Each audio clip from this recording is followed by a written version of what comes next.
My mother's name is Vera Valerievna Komenko. She just turned 83 this year. My name is Anna Andreevna Komenko. I turned 36 this year, and I currently work as a particle physicist.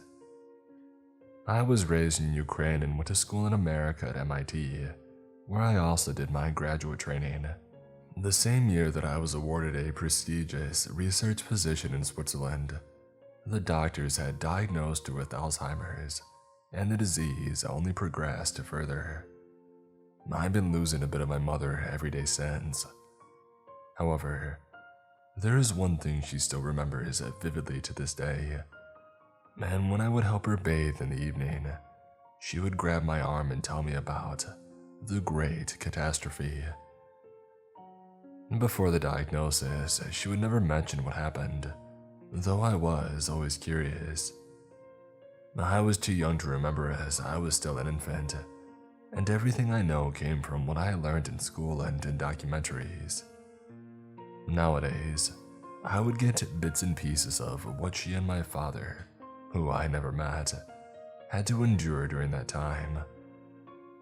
The following was collected and stitched together from my recollections of over a year of her telling me a story, little by little.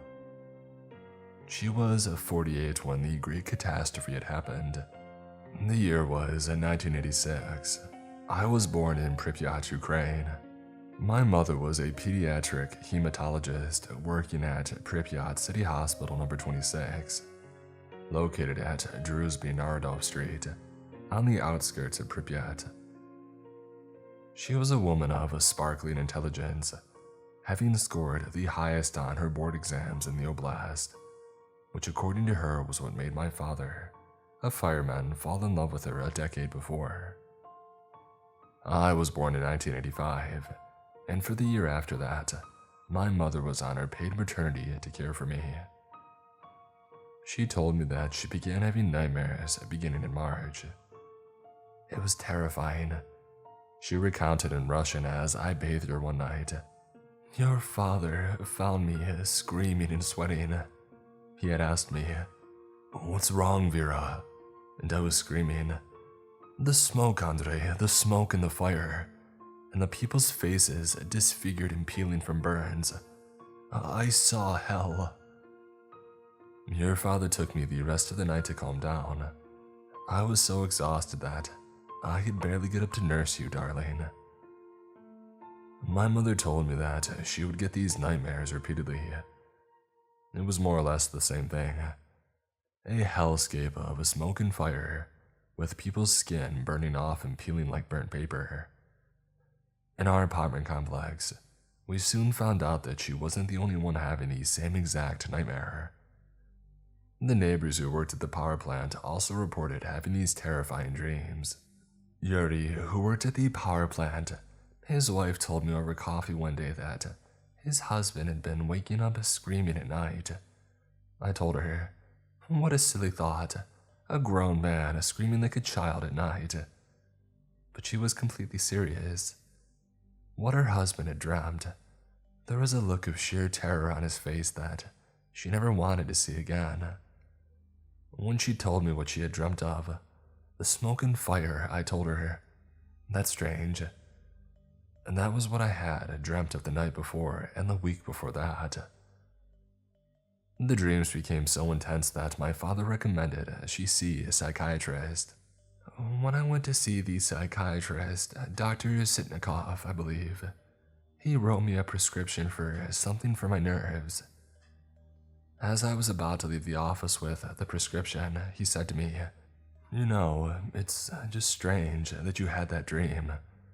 I've had people come to me this week describing the same nightmare you just described to me." I said, "Oh, really? Had Yuri come to see you as well?" And he responded, "Not just Yuri. 7 other men from Chernobyl have come to see me as well." What was strange was that by the second week of April, the nightmares had suddenly stopped.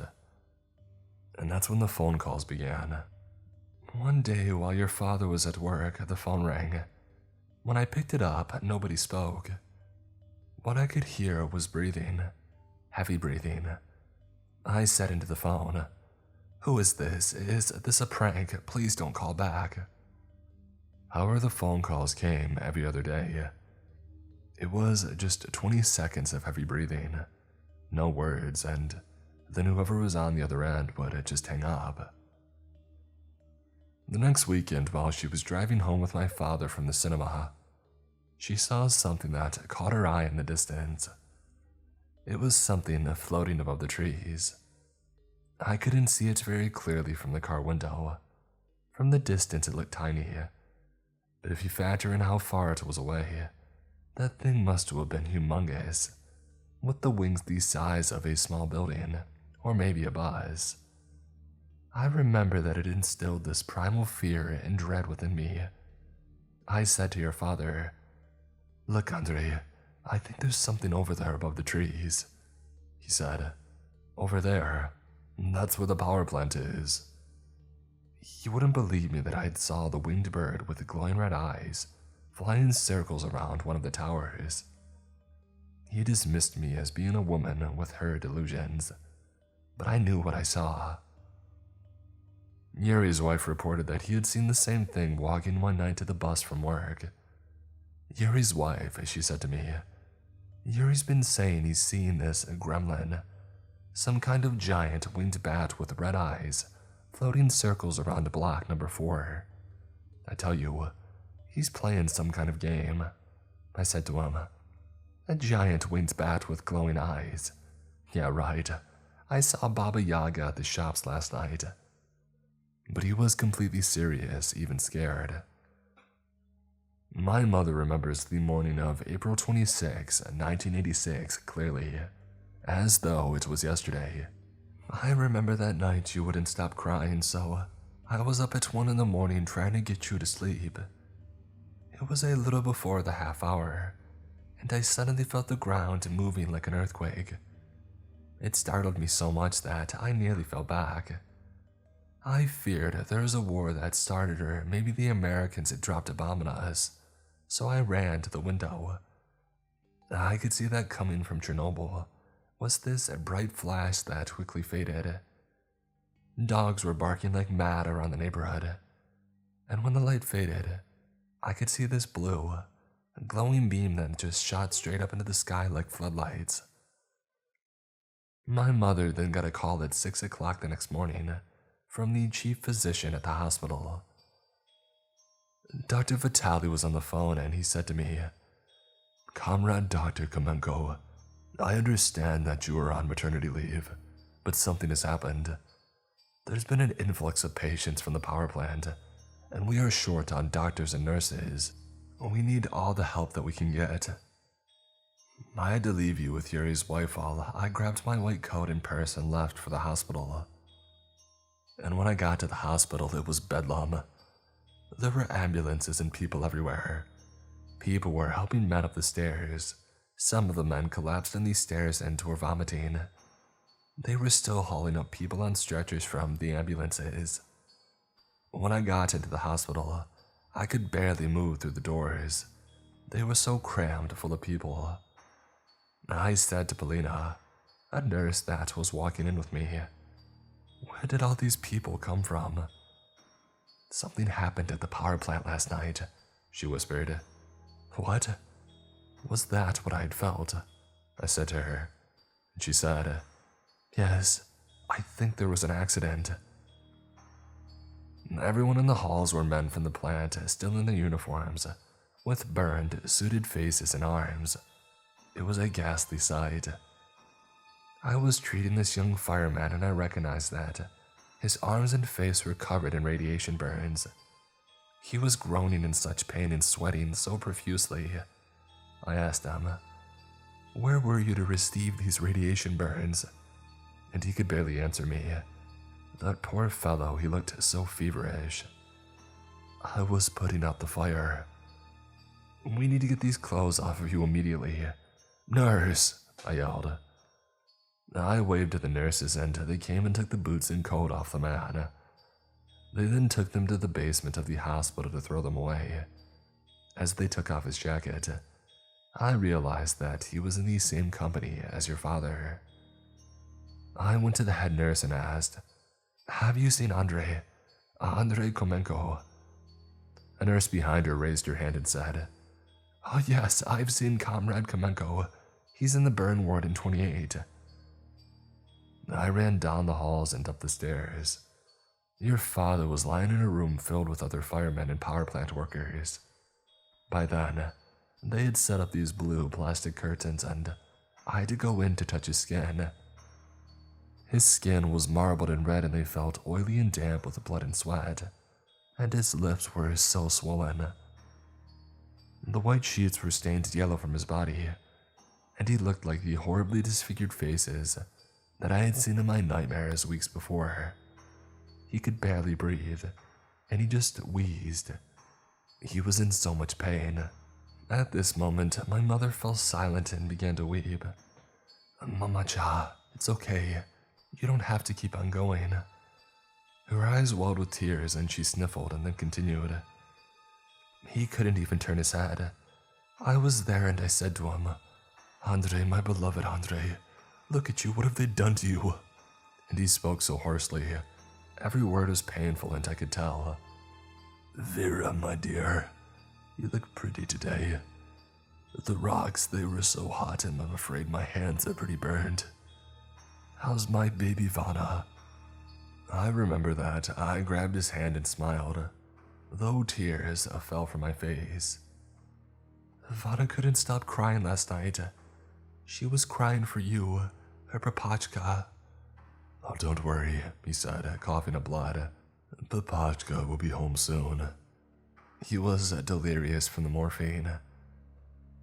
I was called back into duty soon after. That was the last time that I saw him. The nurses told me that he passed away a few hours later. We were later told on the state news on television that it was only a minor accident. Some block had been damaged in the roof of the power plant, and the rumors of a disaster were lies propagated by Western media. But I knew what I saw. I knew what took your father. It was like whatever had happened weeks before. The nightmares, the phone calls, that thing that flew over the power station. It was a foreboding, a harbinger of the hell that was to come. I know it, and Yuri knew it too. He had been getting the same phone calls and saw the same flying bird. I was lucky though. I heard from his wife a while later that he had died from the poisoning, painfully and slowly several months after the disaster. Your father's body had not even touched the ground when we were told to leave Pripyat for the temporary evacuation. On the streets, we saw these long lines of buses. There were soldiers everywhere, and men and women with strollers with babies and school children. There were military trucks with speakers and this woman's voice telling us to close our windows and turn off our taps. There were other trucks with these men in white suits that covered up their entire bodies, and they were spraying the streets with water. I packed our belongings in a single suitcase, and with you in a stroller, we left our apartment block for the buses for Kiev, and we never returned.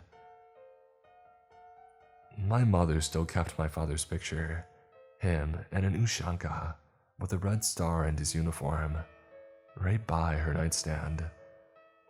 The walnut frame was always dusted and maintained in a pristine state. I never heard about what happened to him growing up, only that he had died even before I had learned to walk. A while after, I had decided to move my mother in with me to Geneva, Switzerland, where my new job was at. You see, I was a part of a multinational, CERN-affiliated team that was conducting research on the origins of gravity and mass from quantum mechanics using microscopic black holes and the underground tunnels of the Large Hadron Collider. In my first week, I decided to take my mother on a free tour of the laboratories. I pushed her in a wheelchair as we went through the tour, and she nodded along with the tour guide, and I pointed to where the white coat scientists were busy configuring data collected from the system.